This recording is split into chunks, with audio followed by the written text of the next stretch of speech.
ஆசீர். ஆண்டின் பொதுக்காலம் 17ஆம் வாரம் திங்கள்கிழமை. வாசிப்போம். மத்தேயு எழுதிய நற்செய்தி அதிகாரம் 13, இறை வசனங்கள் 31 முதல் 35 முடிய. இயேசு அவர்களுக்கு எடுத்துரைத்த வேறு ஓர் உவமை. ஒருவர் கடுகு விதையை எடுத்து தம் வயலில் விதைத்தார். அவ்விதை எல்லா விதைகளையும் விட சிறியது, ஆனாலும் அது வளரும் பொழுது மற்ற எல்லா செடிகளையும் விட பெரிதாகும். வானத்து பறவைகள் அதன் கிளைகளில் வந்து தங்கும் அளவுக்கு பெரிய மரமாகும். விண்ணரசு இக்கடுகு விதைக்கு ஒப்பாகும். அவர் அவர்களுக்கு கூறிய வேறு ஒரு உவமை. பெண் ஒருவர் புளிப்பு மாவை எடுத்து 3 மரக்கால் மாவில் பிசைந்து வைத்தார். மாவு முழுவதும் புளிப்பேறியது. விண்ணரசு இப்புளிப்பு மாவுக்கு ஒப்பாகும். இவற்றையெல்லாம் இயேசு மக்கள் கூட்டத்திற்கு உவமைகள் வாயிலாக உரைத்தார். உவமைகள் இன்றி அவர் அவர்களோடு எதையும் பேசவில்லை. நான் உவமைகள் வாயிலாக பேசுவேன், உலக தோற்றம் முதல் மறைந்திருப்பவற்றை விளக்குவேன் என்று இறைவாக்கினர் உரைத்தது இவ்வாறு நிறைவேறியது. தியானிப்போம்.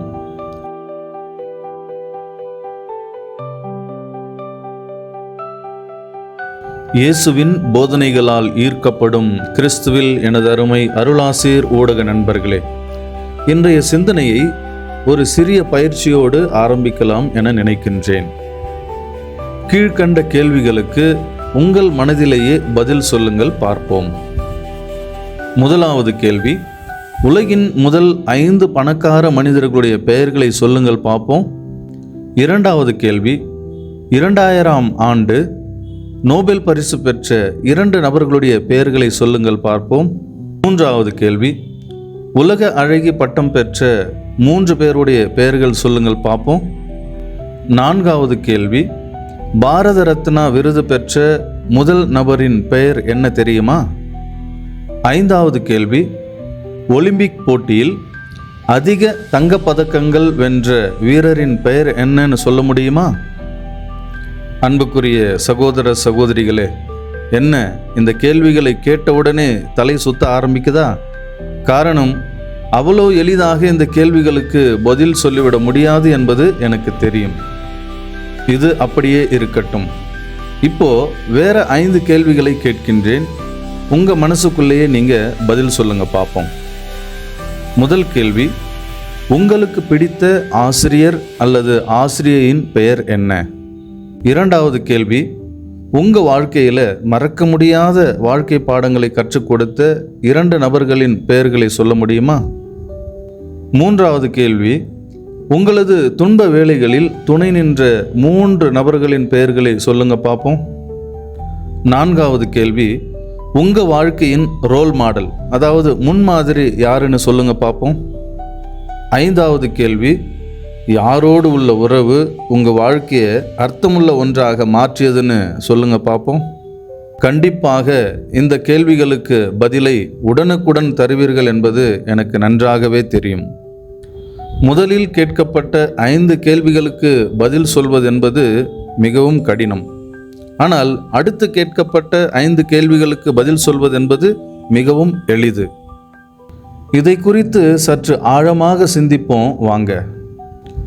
முதல் 5 கேள்விகள் வெற்றியோடு தொடர்புடையவை. உலகில் ஏதாவது ஒரு துறையில் சாதித்தவர்களுடைய பெயர்கள் தான் இவை. ஆனால் இவர்களை பற்றி நாம் அதிகமாக நினைப்பதே இல்லை.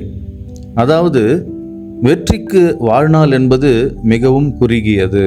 ஆனால் அடுத்து வந்த 5 கேள்விகள் நம்மை ஏதாவது ஒரு விதத்தில் பாதித்த அல்லது தாக்கத்தை ஏற்படுத்திய நபர்களை சம்பந்தப்பட்டது.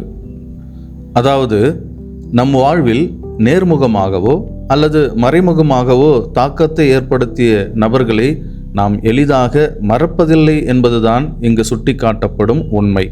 எனவே பாதிப்பின் அல்லது தாக்கத்தின் வாழ்நாள் என்பது மிகவும் நீண்டது. பிரியமானவர்களே, நம்முடைய வாழ்வு வெற்றியை தேடி அலையும் வாழ்வாக இருப்பதை விட தாக்கத்தை ஏற்படுத்தக்கூடிய வாழ்வாக இருக்க வேண்டும் என்ற செய்தியையே இன்றைய நற்செய்தியில் ஆண்டவராகிய இயேசு கடுகு விதை, புளிப்பு மாவு போன்ற உவமைகள் வாயிலாக எடுத்துரைக்கின்றார். வெற்றிக்கும் தாக்கத்திற்கும் இடையே இன்னும் ஒரு வேறுபாடு வித்தியாசம் உண்டு. வெற்றி என்பது ஒரு நபரின் திறமைகள், ஆற்றல்கள், முயற்சிகள், கடின உழைப்பு ஆகியவற்றுடன் தொடர்புடையது. ஆனால் தாக்கமோ பிறரோடு நாம் கொண்டுள்ள உறவை பொறுத்தது. அடுத்தவர்களுடைய தயவு இல்லாமல் நம்மிடம் திறமையும் கடின உழைப்பும் மட்டும் இருந்ததென்றால் நாம் ஓரளவிற்கு வெற்றி பெற முடியும். ஆனால் பிறர் மீது நாம் ஏற்படுத்தும் தாக்கமோ நாம் அவர்களோடு கொண்டிருக்கும் உறவை மட்டுமே பொறுத்தது. இன்றைய முதல் வாசகத்தில் இறைவன் இஸ்ரேல் மக்கள் மீது தாக்கத்தை ஏற்படுத்தி ஒரு மேன்மையான வாழ்வதற்காக அழைத்த போதிலும் இஸ்ரேல் மக்கள் தங்கள் ஆணவத்திலும் பிடிவாதத்திலும் நிலைத்திருந்ததை இறைவன் வேதனையோடு குறிப்பிடுகின்றார். இறைவனின் இந்த ஆதங்கத்தை அழகாக படம் பிடித்து காட்டுகின்றது இன்றைய முதல் வாசகம். இஸ்ரேல் மக்களுடைய இப்படிப்பட்ட இந்த மனநிலை வெறுக்கத்தக்கதாக இருந்தாலும் இறைவன் தொடர்ந்து தன்னுடைய உறவை அவர்களோடு புதுப்பித்துக் கொள்கின்றார். விவிலியத்தின் பெரும்பாலான பகுதிகள் இதைத்தான் எடுத்துரைக்கின்றன. எனவே என் அன்புக்குரிய சகோதர சகோதரிகளே, வாழ்க்கையில் வெற்றியை தேடுவதை விட அன்பையும் வெற்றியையும் தேடுவோம். காரணம், அன்பு இருக்கும் இடத்தில் தாக்கமும் இருக்கும். இந்த தாக்கத்தின் வாழ்நாள் என்பது மிகவும் நீண்டது. ஜெபிப்போம்.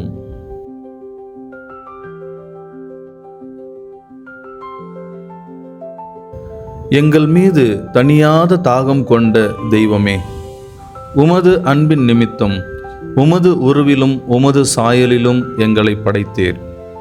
நாங்கள் உம்மையும் உமது அன்பையும் மறந்து வாழ்ந்த தருணங்கள் ஏராளம்.